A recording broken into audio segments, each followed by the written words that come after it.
أعلم حيث يجعل رسالته آمنت بالله صدق الله مولانا العظيم وصدق رسوله النبي الكريم الأمين إن الله وملائكته يصلون على النبي يا أيها الذين آمنوا صلوا عليه وسلموا تسليما. محبت سے درود و سلام پڑھیں. الصلاۃ والسلام علیک یا سیدی یا رسول اللہ وعلی آلک واصحابک یا سیدی یا حبیب اللہ. الصلاۃ والسلام علیک یا سیدی یا نبی اللہ وعلی آلک واصحابک یا سیدی یا نور اللہ.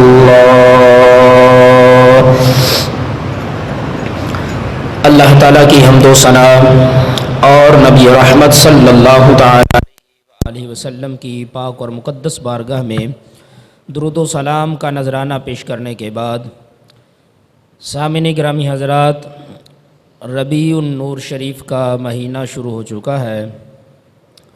اللہ رب العزت کے پیارے حبیب علیہ الصلاۃ والسلام کی ولادت باسعادت کے ساتھ یہ منسوب ہے، اور ہر وہ وقت جس کو کسی اچھی چیز کی نسبت مل جائے وہ باعث برکت ہو جاتا ہے. جیسے حج کے ایام جو ہیں، دن تو سارے برابر ہوتے ہیں، لیکن جن ایام کو حج کے ساتھ نسبت ہو جائے تو وہ بڑے برکت والے بن جاتے ہیں. اسی طرح راتیں ساری تقریباً برابر ہی ہیں، لیکن جن کو خاص نسبتیں مل جائیں تو اللہ تعالیٰ ان کی شان کو الگ سے بیان فرماتا ہے. جیسے شب قدر کے حوالے سے اللہ تعالیٰ نے ارشاد فرمایا انا انزلناہ فی لیلۃ القدر، کہ اس رات کے اندر قرآن مجید فرقان حمید نازل ہوا.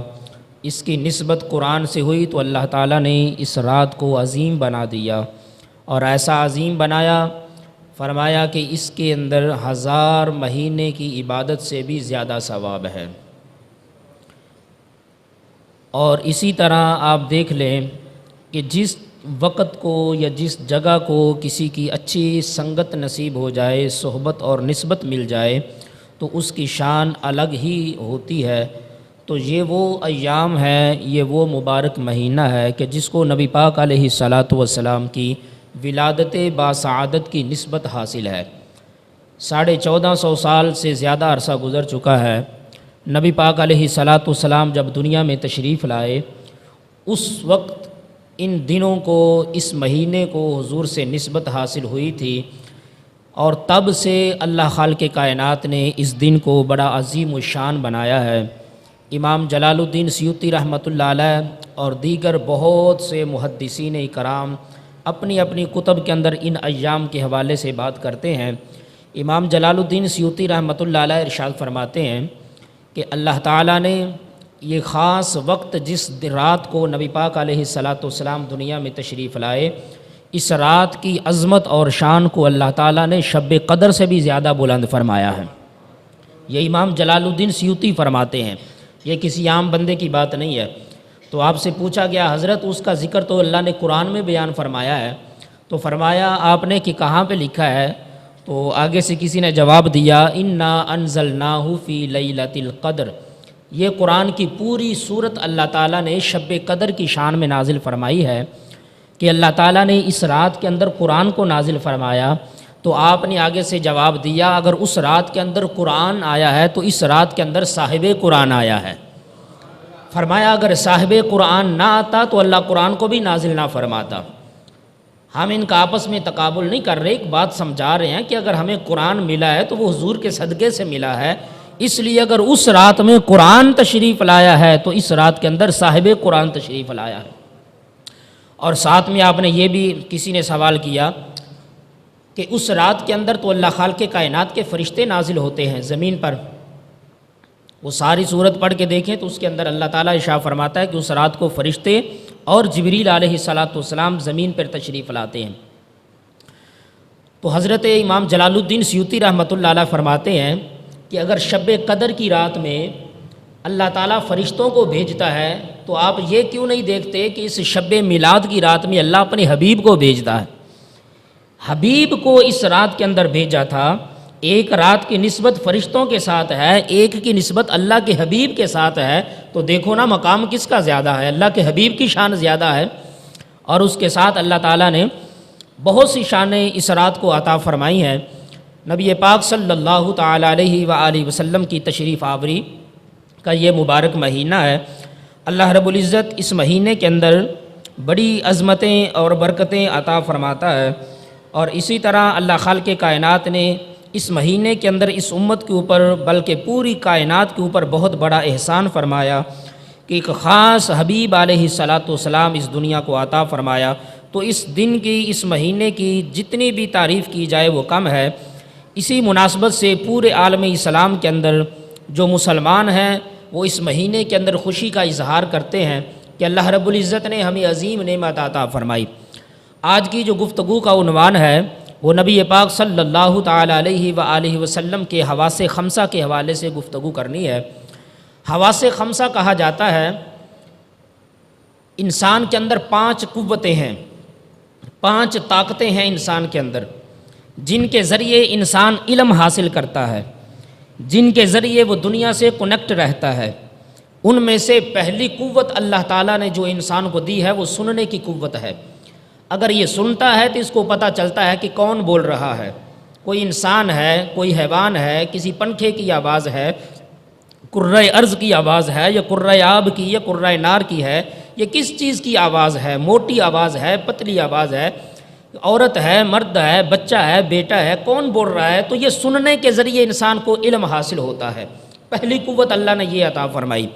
دوسری قوت اللہ خالق کائنات نے انسان کو دیکھنے والی عطا فرمائی ہے کہ انسان دیکھتا ہے تو اس کو علم حاصل ہوتا ہے کہ میرے سامنے کتاب ہے، یہ قرآن ہے یا حدیث ہے یا کوئی اور کتاب ہے، میرے سامنے جو بیٹھے ہیں یہ مرد ہیں یا عورت ہے، یہ سامنے جو ہے یہ دیوار ہے، مسجد ہے، گھر ہے، آسمان ہے، زمین ہے، یہ ساری چیزیں دیکھنے کے ذریعے علم حاصل ہوتا ہے.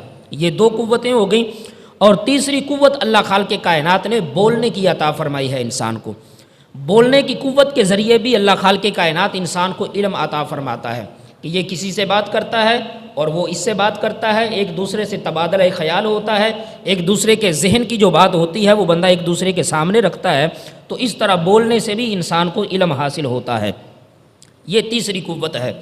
اور اسی طرح ایک اور قوت اللہ خالق کائنات نے چکھنے کی عطا فرمائی ہے کہ انسان کو اللہ خالق کائنات نے زبان میں ایک ایسا ذائقہ رکھا ہے، قوت ذائقہ جس کو کہا جاتا ہے، جس کے ذریعے انسان کو پتہ چلتا ہے کہ یہ چیز کڑوی ہے یا میٹھی ہے، پھیکی ہے یا کس طرح کا اس کا ذائقہ ہے. اسی طرح 5ویں جو قوت اللہ خالق کائنات نے حواس خمسہ میں سے عطا فرمائی ہے وہ قوت لمس ہے، یعنی چھونے کی قوت. انسان کسی چیز کو پکڑتا ہے، اس کو پتہ چلتا ہے کہ یہ چیز سخت ہے یا یہ چیز نرم ہے، یہ چیز چھوٹی ہے یا یہ بڑی ہے، یہ کیا ہے، اس کو تب پتہ چلتا ہے جب وہ کسی چیز کو چھوتا ہے. یہ 5 قوتیں اللہ خالق کائنات نے انسان کے اندر رکھی ہیں اور ان قوتوں کو حواس خمسہ کہا جاتا ہے. اور یہی قوتیں قریب قریب تمام حیوانات کے اندر بھی موجود ہیں. قریب قریب میں نے اس لیے کہا کہ جس طرح کی قوتیں انسان کے اندر موجود ہیں سیم اسی طرح کی قوتیں ان کے اندر نہیں ہیں.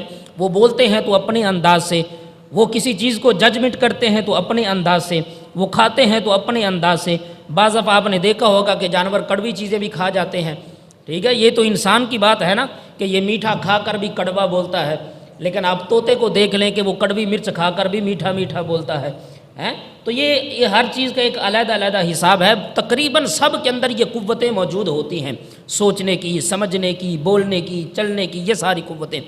یہ 5 قوتیں جو اللہ تعالیٰ نے انسان کو عطا فرمائی ہیں ان کو حواس خمسہ کہا جاتا ہے.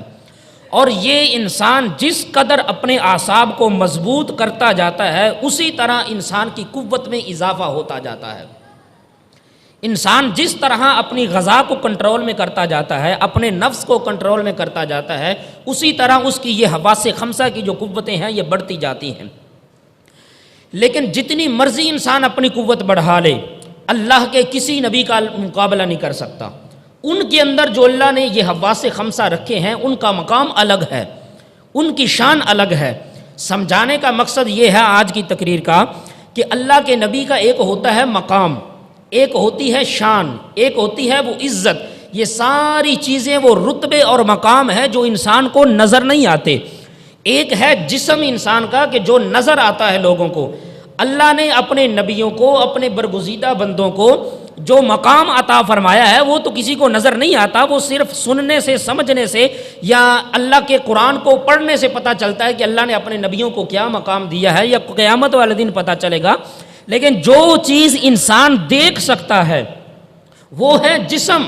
اللہ نے اپنے نبیوں کو جسم بھی ایسا عطا فرمایا ہے، جسم کے اندر قوت، حواس خمسہ یہ بھی ایسے عطا فرمائے ہیں کہ پوری دنیا میں کسی کو ایسے حواس نہیں عطا فرمائے۔ ان تمام قوتوں کے حوالے سے وقتاً فوقتاً انشاءاللہ ہم بات کرتے چلے جائیں گے۔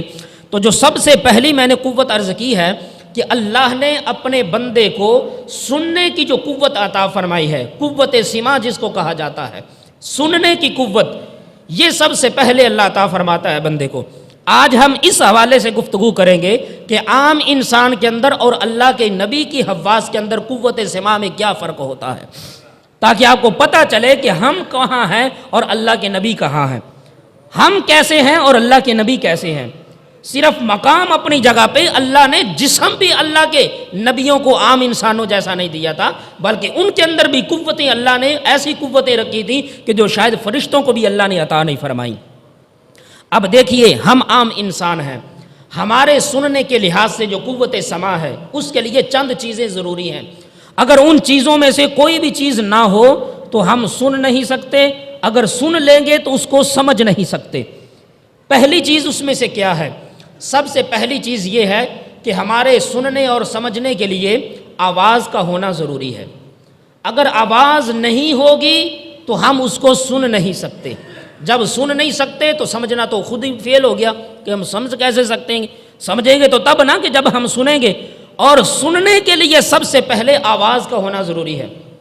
اگر میں اپنے منہ کے اندر بات کروں، اپنے دل کے اندر بات کروں تو آواز نہیں ہوگی اور آپ سن نہیں سکیں گے۔ آپ کے دل کے اندر کیا کیا باتیں آ رہی ہیں یہ میں اس کو سن نہیں سکتا۔ آپ اپنی زبان میں کیا کہہ رہے ہیں خاموشی سے، میں اس کو سن نہیں سکتا۔ کیوں؟ کیونکہ آپ بول تو رہے ہیں۔ اگر کوئی اپنے دل میں ذکر کر رہا ہے تو ٹھیک ہے، زبان سے کوئی ذکر کر رہا ہے تو ٹھیک ہے، کوئی بھی ہے، لیکن میں اس کو سن نہیں رہا۔ وجہ کیا ہے کہ آواز نہیں ہے۔ اگر آواز بھی ہو اس کے اندر الفاظ کا ہونا ضروری ہے۔ یہ پنکھے کی آواز آپ سن رہے ہیں، ٹھیک ہے، پنکھا جیسے ہی چلتا ہے تو اس کی آواز آتی ہے، لیکن یہ آواز ہم سن تو رہے ہیں، اس کو سمجھ نہیں رہے کہ یہ کیا کہہ رہا ہے۔ اگرچہ ہمارا عقیدہ ہے جو قرآن نے بیان فرما دیا، یسبح للہ ما فی السماوات و ما فی الارض، کہ ہر چیز اللہ کی تسبیح بیان کرتی ہے۔ اتنا تو ہمارا عقیدہ ہے کہ یہ اللہ کی تسبیح بیان کر رہا ہے، لیکن کیا تسبیح کر رہا ہے یہ ہمیں نہیں پتہ۔ سبحان اللہ کہہ رہا ہے، الحمدللہ کہہ رہا ہے، یا اللہ کی کسی اور انداز کے اندر یہ تسبیح بیان کر رہا ہے، ہمیں نہیں پتہ۔ آواز ہے لیکن الفاظ نہیں ہے۔ اگر آواز ہو الفاظ نہ ہو تو تب بھی ہمیں سمجھ نہیں آتی۔ پہلی چیز تھی آواز کا ہونا ضروری ہے، دوسری چیز تھی آواز کے اندر الفاظ کا ہونا ضروری ہے، تیسری چیز یہ ہے کہ اس آواز اور الفاظ کا ہمارے کانوں تک پہنچنا ضروری ہے۔ یہ جو ہمارے کان کے اندر پردے ہیں یہاں تک اس آواز اور الفاظ کا پہنچنا ضروری ہے۔ اگر آواز بھی ہو الفاظ بھی ہو لیکن ہو وہ دور، جیسے اپنے گھر کے اندر کوئی بیٹھ کے باتیں کر رہا ہے تو ہم یہاں پہ بیٹھے نہیں سن سکتے۔ کیوں؟ الفاظ بھی ہیں، آواز بھی ہے، لیکن اس آواز اور الفاظ کے اندر اتنی پاور نہیں کہ وہ چل کے ہمارے کانوں تک پہنچے۔ تو ان چیزوں کا ہونا ضروری ہے کہ سب سے پہلے آواز ہو، پھر اس کے اندر الفاظ ہوں، پھر ان کا مجموعہ جو ہے ہمارے کان تک پہنچے، تب جا کر ہم کسی کی بات کو سمجھ سکتے ہیں۔ لیکن اللہ نے جو اپنے نبی کو کمالات عطا فرمائے ہیں قوت سماع کے حوالے سے، سننے کی قوت کے لحاظ سے، آواز نہ بھی ہو اللہ کے نبی تب بھی سمجھ لیتے ہیں، الفاظ نہ بھی ہوں اللہ کے نبی تب بھی سمجھ لیتے ہیں۔ آواز بھی ہو، الفاظ بھی ہوں، لیکن کہیں دور ہوں کہ جہاں تک وہ آواز چل کے نہیں آ سکتی، اللہ نے اپنے نبی کو وہ قوت سماع عطا فرمائی ہے کہ اللہ کے نبی اتنی دور سے بھی سماعت فرما لیتے ہیں۔ یہ وہ باتیں ہیں کہ جو آج میں آپ کو صحیح احادیث سے بیان کرنے والا ہوں، جس کے اندر کوئی غلو نہیں ہے، کوئی مبالغہ نہیں ہے، کوئی غلط بیانی نہیں ہے، صحاح ستہ کی معتبر احادیث ہیں جو آج میں آپ کے سامنے رکھنے والا ہوں، تاکہ ہمیں پتہ چلے کہ اللہ نے اپنے نبیوں کو ہم جیسا نہیں بنایا، بلکہ اللہ نے اپنے برگزیدہ نبیوں کو پوری کائنات کے اندر سے سب سے بہترین بنایا ہے۔ اسی لیے اللہ نے ارشاد فرمایا اللہ اعلم حیث یجعل رسالتہ، اللہ بہتر جانتا ہے کہ اس نے اپنی نبوت اور رسالت کو کہاں پہ رکھنا ہے۔ وہ کسی عام بندے کے اندر اپنی نبوت اور رسالت کو نہیں رکھتا۔ اگر عام بندے کے اندر اللہ اپنی نبوت اور رسالت کو رکھ دے کہ جو یہاں پہ بیٹھے ہماری طرح سنے، ہماری طرح بولے، ہماری طرح جناب وہ سارا کچھ کرے، تو پھر ہمارے درمیان اور نبی کے درمیان فرق تو کوئی نہ رہا کہ ہم یہاں پہ بیٹھے لوگوں کی بات سن سکتے ہیں، جو اپنے گھروں میں بیٹھے بات کر رہے ہیں ہم ان کی آواز نہیں سن سکتے۔ اللہ کا نبی بھی اگر اسی طرح کا ہو تو پھر ہمارے اور نبی کے درمیان فرق تو کوئی نہ رہا۔ ہم یہاں پہ بیٹھے آسمان کی آواز نہیں سن سکتے، اگر اللہ کا نبی بھی آواز نہ سن سکے تو پھر ہمارے اور اس کے درمیان فرق تو کوئی نہ رہا۔ اللہ کے نبی آسمان پہ جا کے زمین والوں کی باتیں سنتے رہے، اللہ کے نبی مدینے کے اندر بیٹھے مکے والوں کی باتیں سنتے رہے۔ اگر یہ ساری باتیں ہم جیسی ہوتی کہ ہم اپنے گھر کے اندر صرف اپنے گھر کی باتیں سن سکتے ہیں، اگر اللہ کے نبی بھی ایسی ہوتے تو پھر نبی اور امتی میں فرق تو کوئی نہ ہوتا۔ اللہ نے قوت سوا اپنے نبیوں کو وہ عطا فرمائی ہے کہ ہم جہاں سے سن سکتے ہیں، جہاں ہماری اخیر ہو جاتی ہے، اللہ کے نبی اس سے بھی آگے سن لیتے۔ آئیے سب سے پہلے جو حدیث مبارکہ میں پیش کرنے لگا ہوں، صحیح ترمذی شریف کے اندر یہ حدیث مبارکہ موجود ہے۔ صحابی رسول فرماتے ہیں کہ آقا علیہ الصلوۃ والسلام تشریف فرماتے، حضور علیہ الصلوۃ والسلام نے ارشاد فرمایا انی ارا ما لا ترون واسمع ما لا تسمعون، فرمایا اے میرے صحابہ میں جو کچھ دیکھتا ہوں وہ تم نہیں دیکھ سکتے۔ یہ واضح طور پر حضور نے فرمایا جو کچھ میں دیکھتا ہوں وہ تم نہیں دیکھ سکتے۔ جنہوں نے اصول فقہ پڑھی ہے یا جنہوں نے نحو کے قواعد پڑھے ہیں ان کو پتہ ہوگا کہ لفظ ما جہاں پہ آتا ہے نا، میم الف ما، یہ جہاں پہ آتا ہے یہ عموم کے لیے آتا ہے۔ عموم کا مطلب ہے اس کے اندر ہر چیز آ جاتی ہے، یعنی جو کچھ تم نہیں سن سکتے وہ میں سن سکتا ہوں، جو کچھ تم نہیں دیکھ سکتے وہ حضور نے فرمایا کہ میں دیکھ لیتا ہوں۔ انی ارا ما لا ترون، جو کچھ تم نہیں دیکھتے وہ میں دیکھتا ہوں۔ وَأَسْمَعُ مَا لَا تَسْمَعُونَ، فرمایا جو کچھ تم نہیں سن سکتے وہ میں سن سکتا ہوں۔ اس حدیث مبارکہ کو صحیح ترمذی شریف کے اندر روایت کیا ہے امام ترمذی رحمۃ اللہ علیہ نے، جو کہ صحاح ستہ کی کتاب ہے، اور اس کے ساتھ ہی حضور علیہ السلام نے ارشاد فرمایا تاکہ امت کو پتہ چل جائے کہ میں کیا سن سکتا ہوں جو تم نہیں سن سکتے، فرمایا اَتَّتِ السَّمَاءُ وَحُقَّ لَهَا أَن تَئِتَّ، فرمایا زمین پہ بیٹھ کے میں آسمان کے چرچرانے کی آواز سن رہا ہوں۔ کہاں پہ بیٹھ کے؟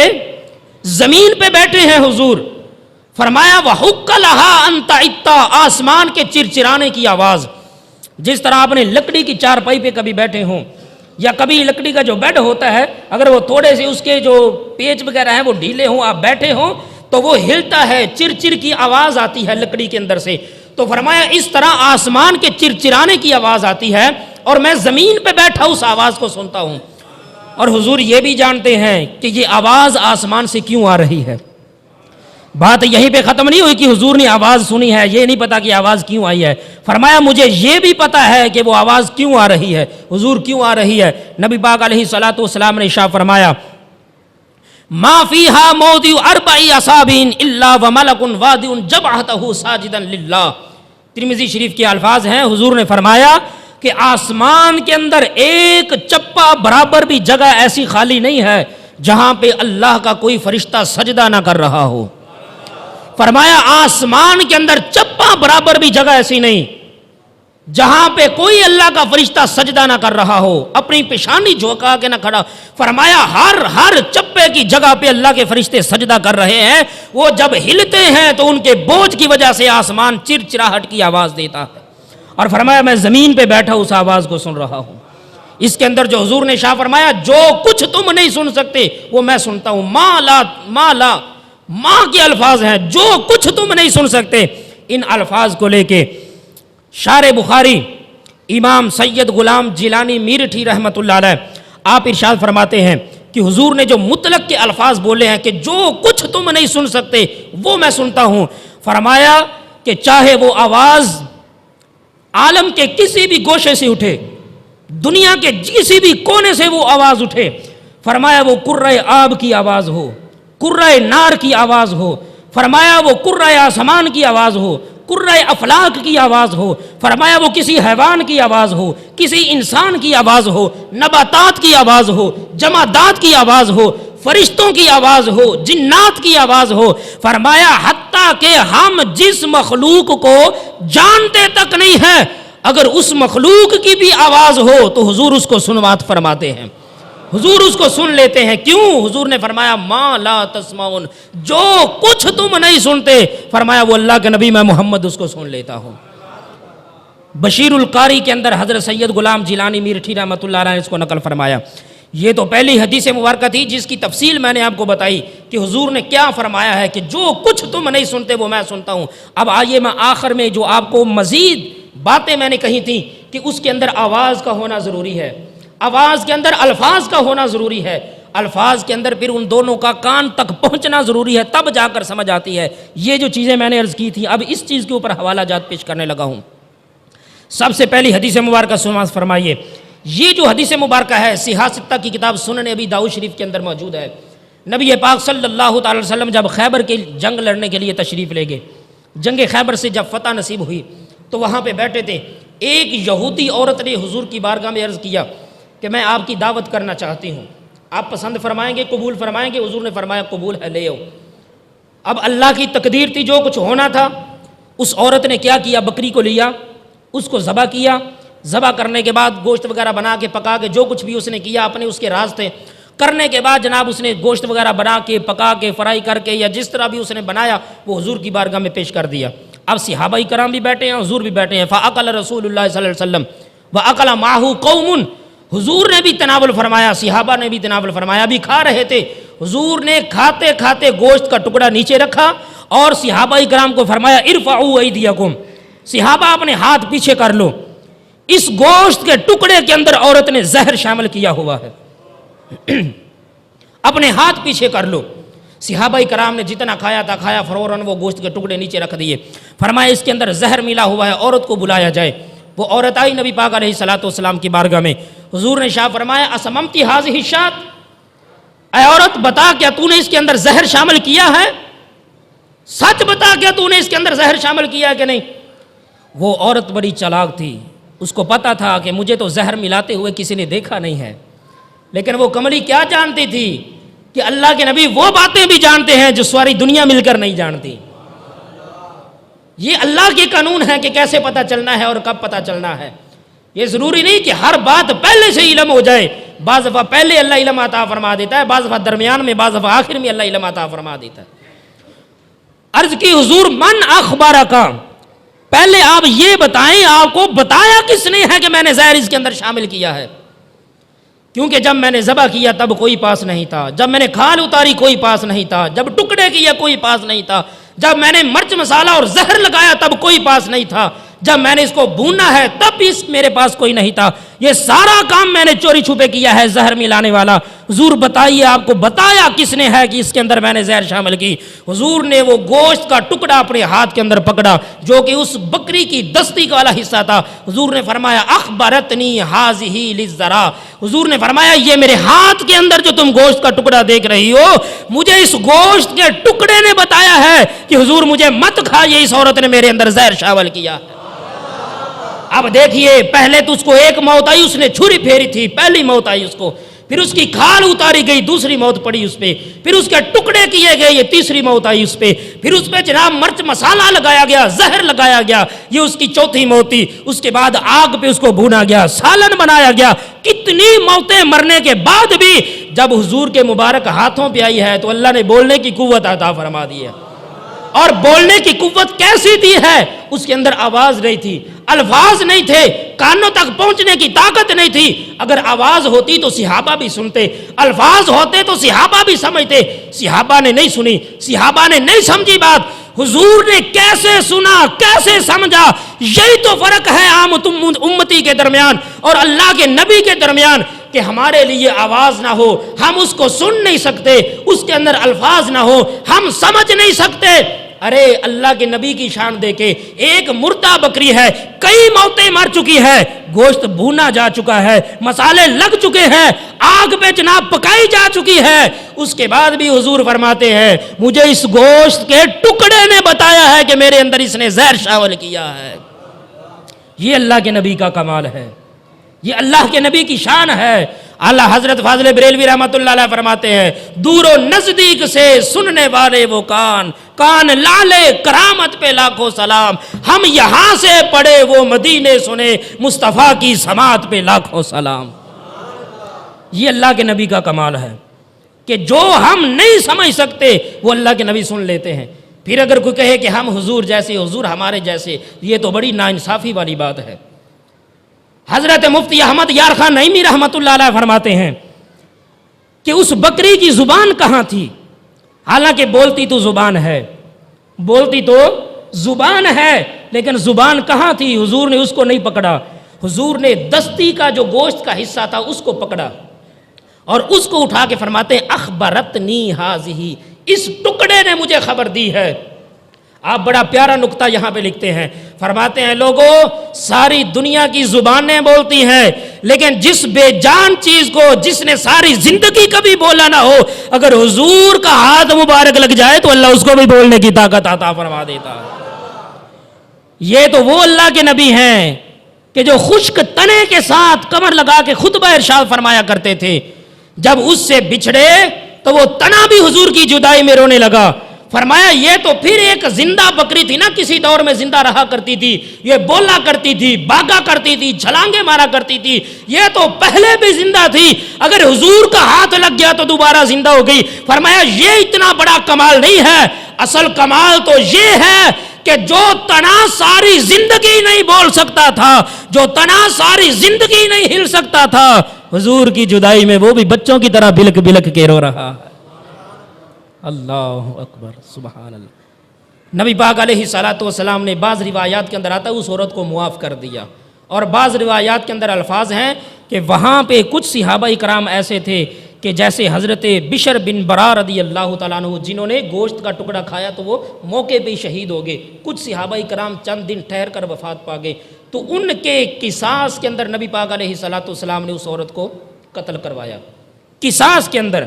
وگرنہ اگر کوئی صحابی شہید نہ ہوتا زہر کھانے کی وجہ سے تو حضور نے اس کو چھوڑ دیا تھا کہ تم جاؤ, لیکن جب اس کے بعد صحابہ کرام شہید ہونے لگے اس زہر کی وجہ سے, تو ان کے قصاص کے اندر بعض روایات کے اندر یہ موجود ہے کہ حضور نے اس عورت کو قتل کروا دیا, وگرنہ پہلے چھوڑ دیا تھا. یہ بھی حضور کا کتنا اخلاق ہے کہ ایک کافرہ عورت ہے, مسلمانوں کے نبی کو زہر کھلا رہی ہے, صحابہ کے مجمع میں تسلیم بھی کر چکی ہے, اور تسلیم کیوں نہ کرتی, گوشت کے ٹکڑے بول بول کے بتا رہے ہمارے اندر اس نے زہر شامل کیا ہے. اتنا کچھ ہونے کے بعد بھی حضور نے اس کو چھوڑ دیا. یہ حضور کا اعلیٰ اخلاق ہے. اب یہ پہلی حدیث مبارکہ تھی. اب سنیے دوسری حدیث مبارکہ. حضرت یعلا بن مرہ ثقفی رضی اللہ تعالیٰ عنہ اس کے راوی ہیں, فرماتے ہیں کہ میں حضور کے ساتھ سفر پہ جا رہا تھا, میں حضور کے چند معجزات دیکھے, ان میں سے ایک دو معجزے میں آپ کی بارگاہ میں پیش کرتا ہوں کہ حضور کس طرح سماعت فرماتے ہیں. فرماتے ہیں کہ میں حضور کے ساتھ جا رہا تھا, فنزلنا منزلا, ایک جگہ پہ ہم ٹھہرے. فرماتے ہیں کہ حضور سو گئے, میں وہاں پہ بیٹھ گیا حضور کی پہرے داری اور خدمت کرنے کے لیے, نوکری کرنے کے لیے وہاں پہ بیٹھ گیا میں, تاکہ کوئی چیز حضور کو تکلیف نہ پہنچائے. فرماتے ہیں اچانک سامنے ایک درخت لگا ہوا تھا, وہ درخت آگے پیچھے دائیں بائیں جھکا, اس نے اپنی جڑیں اکھاڑی اور چلتا چلتا حضور کی بارگاہ میں آ گیا. آ کے اپنی اس نے شاخیں حضور کے اوپر ایسے پھیلا دیں. پھیلانے کے بعد تھوڑی دیر وہاں پہ رکا رہا, پھر اس ویسے ہی کھڑا ہوا اور چلا اپنی واپس جگہ پہ, جا کے اپنی زمین کے اندر جہاں پہ لگا تھا پہلے وہیں پہ فٹ ہو گیا. صحابی کے الفاظ ہیں, فرماتے ہیں فنام النبی صلی اللہ علیہ وسلم فجات شجرۃ تشق الارض حتى غشیتہ ثم رجعت الی مکانها, کہ میں نے یہ سارے کا سارا منظر دیکھا, وہ درخت آیا واپس گیا. فرماتے ہیں کہ جب حضور بیدار ہوئے, فلما استيقظ رسول اللہ صلی اللہ علیہ وسلم, جب حضور بیدار ہوئے تو میں نے کہا یا رسول اللہ صلی اللہ علیہ وسلم بتائیے یہ درخت آپ کے پاس کیا لینے آیا تھا. حالانکہ یہ انصاف کی بات تو یہ ہے کہ حضور فرماتے صحابی میں تو سو رہا تھا، تم جاگ رہے تھے، تم بتاؤ کیا ہوا تھا. نہیں، صحابی کا عقیدہ یہ ہے درخت کو اکھڑتے ہوئے بھی میں نے دیکھا ہے، درخت کو چلتے ہوئے بھی میں نے دیکھا ہے، حضور کی بارگاہ میں آتے ہوئے بھی میں نے دیکھا ہے، حضور پہ جھکتے ہوئے بھی میں نے دیکھا ہے. اگرچہ میں نے اپنی بیدار آنکھوں سے سارا کچھ دیکھا ہے، اس کے باوجود میں وہ حقیقت نہیں سمجھ سکتا جو حضور آرام فرماتے ہوئے بھی حقیقت کو سمجھ لیتے ہیں. اسی لیے تو یہ نہیں بتا رہے کہ حضور ایسا ہوا تھا تاکہ پتہ چلے کہ حضور کو نہیں پتا تھا، ہم نے بتایا نہیں، بلکہ صحابی کا عقیدہ ہے کہ جو میں جاگتے ہوئے بھی نہیں جان سکتا وہ حضور سوتے ہوئے بھی جان لیتے ہیں. بتائیے حضور یہ درخت کیا لینے آیا تھا؟ حضور علیہ الصلوۃ والسلام نے ارشاد فرمایا ہی شجرۃ استاذنت ربها عز وجل ان تسلم علی رسول اللہ صلی اللہ علیہ وسلم فاذن لها. یہ بڑے خوبصورت الفاظ بولے حضور نے، فرمایا صحابی یہ وہ درخت ہے بڑی دیر سے اللہ کی بارگاہ میں ایک دعا مانگ رہا تھا، یا اللہ مجھے موقع عطا فرما کہ میں حضور کی بارگاہ میں جاؤں، وہاں پہ جا کے صلاۃ و سلام پیش کروں، وہاں پہ جا کے سلام کے نذرانے پیش کر کے آؤں. تو فرمایا آج اس کو موقع مل گیا کہ میں یہاں سے گزر رہا تھا، میں قریب اس کے آرام کرنے لگا تو اس نے اللہ کی بارگاہ سے اجازت طلب کی، مولا آج موقع ہے مجھے دینا اجازت تیرے حبیب کی زیارت ہی کراؤ. فرمایا استاذنت ربها ان تسلم علی رسول اللہ، اللہ کی بارگاہ میں اس نے اجازت طلب کی، فاذن لها، اللہ نے اس کو اجازت عطا فرمائی. فرمایا یہ اپنی جڑیں اکھیڑ کے میرے پاس آیا، آ کر اس نے سلام پیش کیا، سلام پیش کرنے کے بعد یہ واپس گیا. اس کا مطلب ہے کہ وہ درخت بولا بھی ہوگا، اس کے اندر الفاظ بھی ہوں گے، اس کے اندر سارا کچھ ہوگا، لیکن وہ الفاظ بھی ایسے نہیں تھے کہ جو انسان اس کو عام سمجھ سکے، وہ آواز بھی ایسے نہیں تھی کہ جس کو کوئی عام بندہ سن سکے. اسی لیے تو صحابی نے اس کو سنا نہیں، اسی لیے تو صحابی نے سمجھا نہیں. ارے وہ کیسی آواز تھی، وہ کیسے الفاظ تھے، وہ کیسا سلام تھا کہ جو درخت آ کے پیش کر رہا ہے، پاس جاگتے ہوئے صحابی نہیں سن سکتے اور سوئے ہوئے میرے مصطفیٰ اس کو سماعت فرما رہے ہیں. یہ میرے آقا علیہ الصلوۃ والسلام اور امتی کی شان کا فرق ہے، یہ سماعت کا فرق ہے. اللہ اکبر. یہاں پہ مجھے وہ شعر یاد آ گیا، کسی نے بڑے خوبصورت اشعار یہاں پہ کہے ہیں. وہ کہتا ہے کہ مجھے آرزو تھی جس کی وہ پیام آ گیا ہے، میرے دل کی دھڑکنوں میں تیرا نام آ گیا ہے. درخت حضور کی بارگاہ میں کہتا ہوگا یہ کہاں نصیب میرے کہ تو آپ چل کے آتا، یہ کہاں نصیب میرے کہ تو آپ چل کے آتا. کوئی جذبہ محبت میرے کام آ گیا ہے.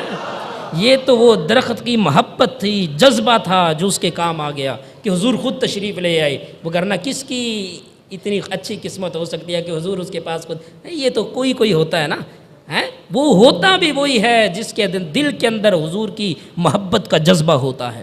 اب یہ دیکھیے حضور نے کیسے سماعت فرمایا. وہی صحابی فرماتے ہیں، حضرت یعلا بن مرہ رضی اللہ تعالیٰ عنہ فرماتے ہیں کہ اسی سفر کے اندر ہم پھر اور کہیں آگے جا رہے تھے. فرماتے ہیں کہ ممرنا ببعیر یسنا علیہ، فرماتے ہیں ہم ایک اونٹ کے پاس سے گزرے جس کے ذریعے نا کھیتوں کو پانی دیا جا رہا تھا. مررنا ببعیر یسنا علیہ، اونٹ کے ذریعے کھیتوں کو پانی دیا جا رہا تھا. جیسے وہ پہلے دور کے اندر ہوتے تھے نا، ایسے کنویں جناب درمیان ایسے جانور سائڈوں پہ چلاتے تھے اور پھر وہ اندر سے پانی نکلتا تھا کنویں کے اندر سے، ایسے ہو رہا تھا. وہ جیسے ہی اونٹ نے دیکھا نا کہ اللہ کے نبی یہاں سے گزر رہے ہیں، اونٹ نے کیا کیا، وضع جرانہ، جتنی لمبی اس کی گردن ہوتی ہے نا وہ ساری کی ساری گردن حضور کے قدموں میں اس نے ڈال دی. اس نے ساری گردن حضور کے قدموں میں جھکا دی، بیٹھ گیا حضور کے قدموں کے اندر. حضور علیہ الصلوۃ والسلام کو پتہ چلا یہ کوئی بات کرنا چاہتا ہے. حضور نے کان قریب کیا، اس نے اپنے ہونٹ حضور کے کانوں کے قریب کیے. صحابی فرماتے ہیں کہ مجھے یوں سمجھا جیسے جر جر جر جر کی آواز آتی ہے نا، یہ الفاظ ہیں حدیث کے، جر جرا، فرماتے ہیں جر جر کی آواز مجھے سمجھ آئی، لیکن یہ نہیں پتہ چلا کہ وہ جانور کیا کہہ رہا ہے، الفاظ کیا بول رہا ہے، جر جر کی سمجھ آئی، عجیب سی الفاظ اس نے بولے۔ حضور نے بات سنی اور حضور کی پیشانے پہ تھوڑی سی پریشانی کی آثار آئے کہ اس طرح ظلم ہو رہا ہے۔ حضور نے فرمایا اس کے مالک کو بلایا جائے۔ مالک آیا، حضور نے فرمایا یہ اونٹ مجھے بیچ دے۔ عرض کی حضور میں بیچ تو دوں لیکن یہ ہے کہ اس کے علاوہ ہمارے پاس کوئی اونٹ نہیں ہے، ہمارا اس کے بغیر گزارا نہیں چلتا۔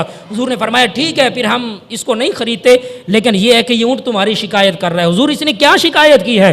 حضور نے فرمایا انہ شکا کثرت العمل و قلت العلف، فرمایا یہ اونٹ مجھے شکایت لگا رہا ہے، یا رسول اللہ صلی اللہ علیہ وسلم میرا مالک میرے ساتھ زیادتی کرتا ہے کہ جتنا میں کام کرتا ہوں اتنا مجھے چارہ نہیں دیتا، کام زیادہ لیتا ہے، چارہ کم دیتا ہے۔ حضور اس کو ذرا سمجھائیں کہ میرے ساتھ ظلم نہ کرے، زیادتی نہ کرے۔ حضور نے فرمایا اس اونٹ نے مجھے شکایت لگائی ہے۔ اب دیکھیے صحابی فرماتے ہیں جر جرا کی آواز تو تھی لیکن اس کے اندر وہ الفاظ نہیں تھے جو سمجھ آ سکتے ہو۔ یہ پنکھا چل رہا ہے، اونٹ بولتے ہیں، گدھے بولتے ہیں، یہ سارے جانور بولتے ہیں، ہم آواز تو سنتے ہیں لیکن سمجھ نہیں سکتے یہ کیا مسئلہ ہے۔ لیکن اللہ کے نبی وہ ہوتے ہیں کہ جو ان کی آواز کو سنتے بھی ہیں، سمجھتے بھی ہیں اور اس کے بعد ان کی حاجت روائی بھی فرماتے ہیں۔ مفتی احمد یارخان نعیمی رحمۃ اللہ علیہ فرماتے ہیں کہ یہاں سے پتہ یہ چلا کہ اللہ کے نبی مشکل کشا حاجت روا ہیں، اللہ کے نبی مشکل کشائی کرنے والے ہیں، حاجت روائی کرنے والے ہیں۔ اور فرمایا یہ ایک ایسا مسئلہ ہے کہ جو انسان تو انسان، حیوان بھی مان گئے ہیں کہ اللہ کے نبی مشکل کشا ہیں۔ فرمایا یہ ایک ایسا مسئلہ ہے کہ جس کو جانور بھی جانتے ہیں کہ اللہ کے نبی مشکل کشا ہیں۔ فرمایا جو انسان ہو کر اس بات کا انکار کرے وہ جانوروں سے بدتر ہے۔ اللہ کے نبی مشکل کشا حاجت روا، فرمایا یہ انسانوں کو بھی پتہ ہے، یہ حیوانوں کو بھی پتہ ہے، یہ سارے کے سارے لوگوں کو پتہ ہے کہ اللہ کے وہ برگزیدہ ہیں کہ اگر تمہاری کوئی دعا قبول نہیں ہو رہی تو ان کی بارگاہ میں چلے جاؤ، انہوں نے سفارش کرنی ہے فوراً وہ حاجتیں پوری ہو جانی ہیں۔ اللہ اکبر۔ اب دیکھیے حضور علیہ الصلوۃ والسلام کا کیا مقام ہے۔ اب ایک حدیث مبارکہ اور سماعت فرما لیجئے چونکہ وقت بہت کم ہے۔ جیسے میں نے پہلے گزارش کی نا کہ یہ پنکھا چل رہا ہے، اللہ کا ذکر کر رہا ہے لیکن ہمیں نہیں پتہ یہ کیا کہہ رہا ہے، کون سا ذکر کر رہا ہے۔ نبی پاک علیہ الصلوۃ والسلام کو پتہ تھا کہ فلاں چیز جو ہے وہ کس طرح ذکر کرتی ہے، فلاں چیز جو ہے وہ کیا ذکر کرتی ہے۔ نبی پاک علیہ الصلوۃ والسلام نے مصنف ابن ابی شیبہ امام بخاری رحمۃ اللہ علیہ کے استاد ہیں، انہوں نے یہ حدیث مبارکہ نقل فرمائی۔ حضور علیہ الصلوۃ والسلام نے ارشاد فرمایا لا تقتلوا الضفادع فإن نقيقها الذي تسمعون تسبيح، فرمایا مینڈک کو قتل نہ کیا کرو، ڈڈو جنوں پنجابی کیا جاتا ہے، فرمایا مینڈک کو قتل نہ کیا کرو، نہ مارا کرو۔ حضور کیا وجہ ہے؟ فرمایا فإن نقيقها الذي تسمعون تسبيح، فرمایا جو تم اس کی ٹر ٹر کی آواز سنتے ہو نا یہ خالی آواز نہیں، یہ اللہ کی تسبیح بیان کرتا ہے، یہ اللہ کی تسبیح بیان کرتا ہے۔ واہ کیا بات ہے میرے مصطفیٰ کی سماعت کی صلی اللہ علیہ وسلم کہ جو ساری دنیا مل کر نہیں سمجھ سکتی میرے مصطفیٰ اس کو بھی سمجھ لیتے۔ زمین پہ بیٹھے ہیں تو آسمان کے چرچرانے کی آواز سنتے ہیں، اور جب آسمان پہ جاتے ہیں پہلا آسمان نیچے ہے، دوسرا نیچے ہے، تیسرا، چوتھا، ساتواں آسمان نیچے ہے، ساتویں آسمان سے اوپر جنت ہے، جنت کے اندر جاتے ہیں۔ بخاری شریف کی حدیث مبارکہ ہے جب وہاں پہ پہنچے حضور علیہ الصلوۃ والسلام تو واپس جب تشریف لائے تو صبح کا وقت تھا، حضرت بلال حبشی کو بلایا، فرمایا بلال ادھر آؤ، حدثنی بارجا عمل، مجھے وہ عمل بتاؤ جو تم عمل کرتے ہو سب سے اعلیٰ ترین عمل۔ حضور کون سا عمل؟ فرمایا انی سمعت دفا نعلیک بین یدی فی الجنہ، فرمایا کون سا ایسا عمل کرتے ہو کہ تم چلتے زمین پہ ہو لیکن میں نے تمہارے قدموں کی آواز جنت کے اندر سماعت فرمائی۔ یعنی زمین پہ بیٹھے ہوں تو آسمان کی آواز سنتے ہیں، آسمانوں سے اوپر چلے جائیں تو قدموں کے چلنے کی بلال کی آواز کو بھی جان لیتے ہیں۔ صرف سماعت ہی نہیں فرماتے بلکہ پہچان لیتے ہیں کہ یہ میرے کس غلام کے قدموں کی آواز ہے۔ فرمایا بلال کون سا عمل کرتے ہو؟ حضور میں جب بھی وضو کرتا ہوں، جب بھی طہارت حاصل کرتا ہوں، دن ہو یا رات ہو، میری کوشش یہ ہوتی ہے کہ میں تحیۃ الوضو کے 2 نفل ادا کر لیتا ہوں۔ فرمایا اللہ نے پھر تمہیں اسی لیے یہ مقام عطا فرمایا۔ تو جو میرے آقا علیہ الصلوۃ والسلام زمین پہ بیٹھے آسمان کی بات سن سکتے ہیں آسمانوں سے اوپر جا کے زمین پہ چلنے والوں کی آواز سن سکتے ہیں، تو اندازہ لگائیے کہ بلال مسجد کے اندر بیٹھے ہوئے غلاموں کا جب وہ درود و سلام کی آواز سنتے ہوں گے تو کیا مدینہ شریف کے اندر بیٹھ کے وہ آواز نہیں سن سکتے؟ جو آقا اتنی دور سے غلاموں کی آواز سن لیتا ہے، اتنی دور سے قدموں کی آہٹ کو پہچان لیتا ہے، وہ دنیا کے جس بھی کونے میں بیٹھ کے جیسے ہی یا رسول اللہ کہتا ہے تو مدینے میں میرے مصطفیٰ اس کو سماعت فرماتے ہیں۔ اللہ تعالی ہم سب کو انہی باتوں کے اوپر عقائد رکھنے کی توفیق عطا فرمائے۔ وما علینا